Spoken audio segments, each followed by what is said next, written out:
اور آئیے آج آپ کی حاضری کراتے ہیں نقشبندیوں کے امام حضرت خواجہ محمد باقی باللہ نقشبندی رحمۃ اللہ علیہ کے آستانے پر۔ آپ کا آستانہ دلی میں ہے اور یہ سامنے آپ دیکھ رہے ہیں حضرت کے آستانے کے یہ عیدگاہ روڈ ہے، اور ادھر آپ اگر دیکھیں گے تو یہ قطب روڈ ہے، اور نبی کریم کے قطب روڈ اور عیدگاہ روڈ پر ہی حضرت خواجہ باقی باللہ نقشبندی رحمۃ اللہ علیہ کا آستانہ ہے۔ بر صغیر میں نقشبندی فیضان لٹانے والے حضرت خواجہ محمد باقی باللہ نقشبندی رحمۃ اللہ علیہ ہیں۔ بر صغیر میں نقشبندیوں کے امام حضرت خواجہ باقی باللہ نقشبندی رحمۃ اللہ علیہ ہیں، اور اس قبرستان میں اور بھی بہت ساری مقدس ہستیاں آرام فرما رہی ہیں۔ تمام ہستیوں کے مزارات کی آپ کو زیارت بھی کرائیں گے، اور حضرت خواجہ باقی باللہ نقشبندی رحمۃ اللہ علیہ کی شخصیت سے آپ کو متعارف بھی کرائیں گے۔ بہت عظیم شخصیت حضرت خواجہ باقی باللہ نقشبندی رحمۃ اللہ علیہ کی ہے۔ آپ کے آستانے کے ارد گرد بہت ساری اور بھی قبریں بنی ہوئی ہیں، کیونکہ حضرت خواجہ باقی باللہ رحمۃ اللہ علیہ 15ویں صدی عیسوی کے بہت عظیم بزرگ ہیں۔ تب سے لے کر آج تک بندگان خدا کی خواہش رہی کہ حضرت خواجہ باقی باللہ رحمۃ اللہ علیہ کے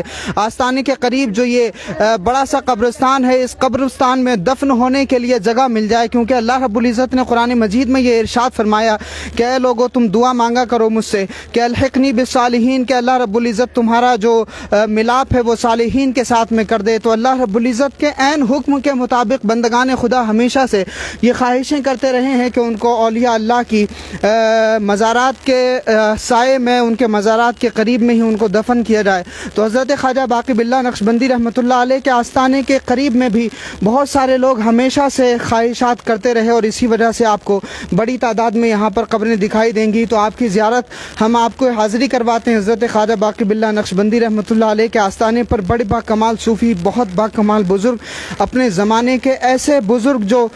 جس نے تیار کیا حضرت خواجہ مجدد الفسانی شیخ احمد فاروقی سرہندی رحمۃ اللہ علیہ کو۔ نقشبندیوں کے امام ہے حضرت خواجہ باقی باللہ۔ آپ کو حضرت کے آستانے کی زیارت بھی کراتے ہیں۔ نبی کریم کے علاقے میں آپ کبھی بھی آئیں تو حضرت خواجہ باقی باللہ نقشبندی رحمۃ اللہ علیہ کے آستانے پر حاضری دیں۔ یہ آستانہ حضرت خواجہ باقی باللہ کا ہے، ابھی اندر بھی آپ کی حاضری کراتے ہیں۔ اور حضرت خواجہ باقی باللہ کے آستانے کے قریب ہی یہ حضرت کے صاحبزادے کا مزار ہے، آپ دیکھ سکتے ہیں۔ حضرت خواجہ عبداللہ صاحبزادے خود حضرت سیدنا رضی الدین احمد الملقب بھی حضرت خواجہ باقی باللہ، یعنی حضرت خواجہ باقی باللہ کے نام سے مشہور ہیں، لیکن حضرت کا جو نام ہے وہ رضی الدین احمد ہے۔ اور بلخ سے، سمرقند سے آپ کا تعلق ہے۔ آپ کے والد گرامی حضرت